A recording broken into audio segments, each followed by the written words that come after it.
Guys, welcome back to the hillside. Today we're going to do a little walkthrough of the fall garden, kind of show you what's left and what's been started after I've kind of cleaned a bunch of plants out that kind of had past their prime during the summer weather. So starting right here, and by the way, happy Labor Day if you're watching on Labor Day.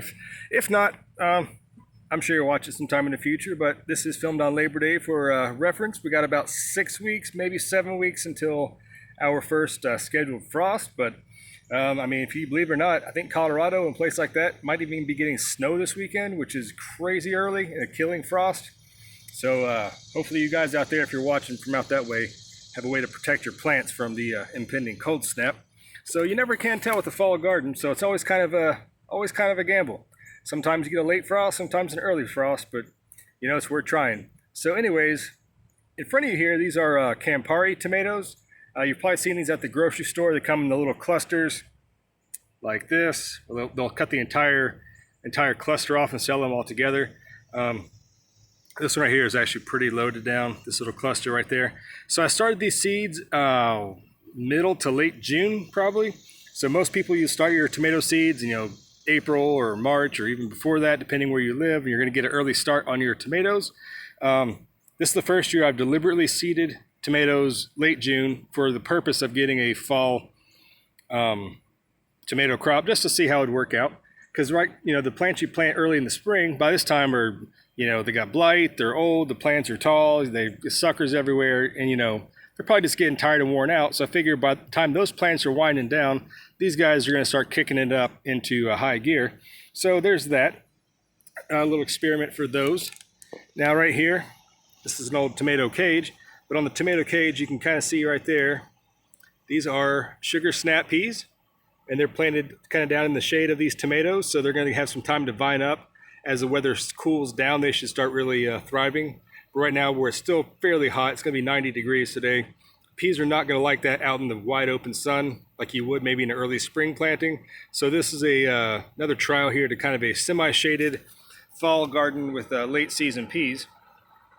All right, moving along here. It's just my blueberry bushes, still babies. They're only about a year and a half old. Got 3 or 4 berries off of it, no big deal. They're still growing and developing. By this time, you probably have your asparagus that looks like mine. It's kind of gone into complete fern. It's pretty much multiplied. I didn't harvest any this year, as this is only its second year. So next year, I'll be able to get some of the first pickings from this asparagus bush plant, whatever you want to call it. But yeah, next year I'm kind of excited. Some of the spears on that were just absolutely massive, so definitely looking forward to that. And down here, I harvested some popcorn, actually, and started some zucchini. Don't ask me the variety. I forgot. It was a German variety. Yeah. Anyhow, they're doing fine. Have no squash bugs or any kind of insect pests on them currently, so maybe a later season planting will not be as affected by the insects, hopefully. All right, well, you can't see right here, but this is just added some fresh compost, loaded this bed down, fertilized it. There's some beets are planted here. And if you scroll down there, those are some chicories and some mustard greens, I believe. You can kind of zoom in here. Yeah, this is the red mustard. Okay, so right here, you see this huge stem. If I get on my own shadow. This right here was an okra plant that I harvested a bunch of okra off of and chopped it back. It has decided to regenerate. So I'll let it go. I wasn't gonna dig it up or chop it out, but you never know. We'll see if there's has any way to produce any really, really late season okra. I'm not really worried about it. I have so much of it I picked and have already frozen in the freezer. Plenty to last me through the winter for soups and gumbos and stuff like that. So not a big deal. This right here is one of my stars of the show here. This is Roselle, or if you live in Australia, Rosella, they call it, or cranberry hibiscus, Florida hibiscus. I made a whole episode. I'll try to leave a link on growing this plant. But this year, it's growing in the ground as opposed to a container, and this thing is absolutely just massive. Can't really see here, but right in there, if it'll focus or not. But all these branches are just now finally getting loaded down with flower buds that will eventually be harvested for the calyx to make the juice and the jams, etc., etc. But this is kind of late in the season for it. Hopefully, I mean, last year, probably mid-August, I was starting to get some of these ripe pods for using, but we had such a cold early spring, late frost. See the flower buds kind of developing in there. Hopefully it picks up quickly. But anyways, I'm gonna harvest some of the leaves this year. I wasn't a huge fan when I first grew it, and I've kind of got adapted to it and kind of found a love-hate relationship with it. You know, I might try them cooked and try some recipes like that and just keep it going on. This guy here, you can kind of see some of these pods. These are white ghost peppers, white boot jolokia. I do not eat these fresh. I'm not a crazy person. If you want a pod review, I know a couple guys that do those. You should check out their channels. But I'd like to dry mine into powder, and I make, you know, barbecue rubs and stuff like that with just a little bit of ghost flakes in it for added heat, but nothing crazy because I do like to enjoy my food. Right, moving over here. You really can't see because I decided it was going to fall down, but this is my paprika pepper, and it's putting on another late flush down here of peppers. Some over here, some little guys finally kicking in. This plant kind of got so top heavy it fell over, and I had a second one that was right next to it, and that one actually broke in half. So yeah, next year I'm gonna start staking my peppers. I tried to not do it if I didn't have to, but I think from now on I'm just gonna have to start staking them. And I think that's because victim of my own success here, my plants are so loaded with peppers, they're so heavy that things are just breaking off of them because they can't, you know, just sustain the weight. Case in point, this bell pepper here, it's all droopy. I came out and I was like, what is going on? That plant itself has snapped in half once again. But you know, some of the other peppers are coloring up in this bell pepper here. But the star of the show for this episode here, these yellow crunch peppers, as there's a spider on my finger. You know, I just saved the seeds from the grocery store, the lunchbox peppers. And this plant is absolutely loaded. It has pods going all the way up the top. It is just continuously producing and producing and producing. I eat these guys fresh pretty much every day. Yeah, but there's nothing like it. Coming out and waiting till a pod on a pepper plant is the absolute peak of ripeness, and just harvesting it, eating it on the spot.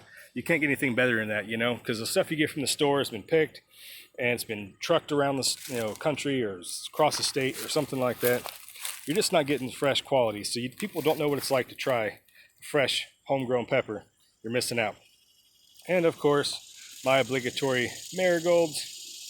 Help them keep the pest away, but I actually like the way marigolds smell. Some people think it's very offensive or pungent. I don't know, I guess I'm weird. I like the way marigolds smell. So not only beautiful, but also insect repellent and a nice natural scent. Now this guy back here, you can see that, this is called the chihuahua.